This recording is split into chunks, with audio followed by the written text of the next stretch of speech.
20 years as a woodworking professional, I've used just about every type of miter gauge available. I've even published articles in national magazines on how to make them better. But they've all been made around the same basic protractor design, until Osborne came along with the EB-3.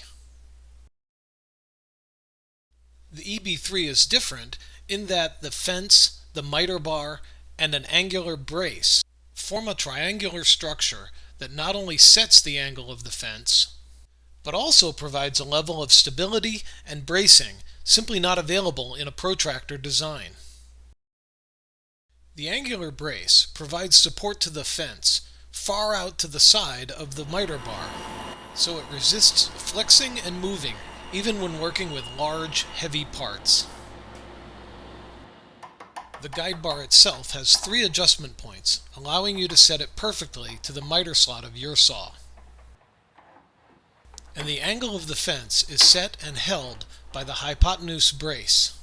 So large adjustments here mean small adjustments at the fence, giving you a very high level of control of the angle that you set. And there are positive locking detents every 5 degrees, from 45 through 0 and back to 45 again, including 22.5 degrees. This means that the vast majority of your angle cuts can be set and reset accurately and quickly, over and over again. But the real test of any mitering system is cutting an octagon. So with the factory settings that the Osborne EB-3 came with, I decided to set up and cut myself one.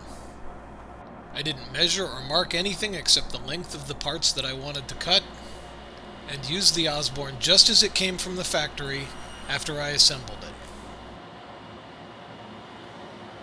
The detent system is incredibly positive and made it very easy for me to set the cuts I wanted and cut all the parts.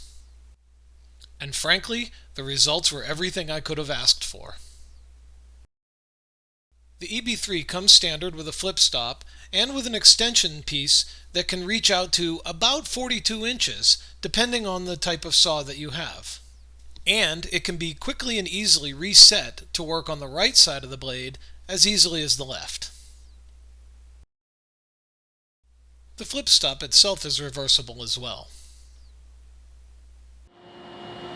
I've been putting the Osborne through its paces in my shop on various projects for about 2 months now, and this thing really is a different level of working. In reality, I don't like the friction tape that comes with the Osborne EB-3. It's about a 60 grit and seems too aggressive to me. I think something along a 120 grit would be better, and I may end up replacing it on mine. And I've had to get used to not cranking down too hard on the various locking knobs. Just setting them finger tight is sufficient. Otherwise, they tend to not want to release. But a good aftermarket miter guide is a great way to upgrade your saw and your cutting capabilities.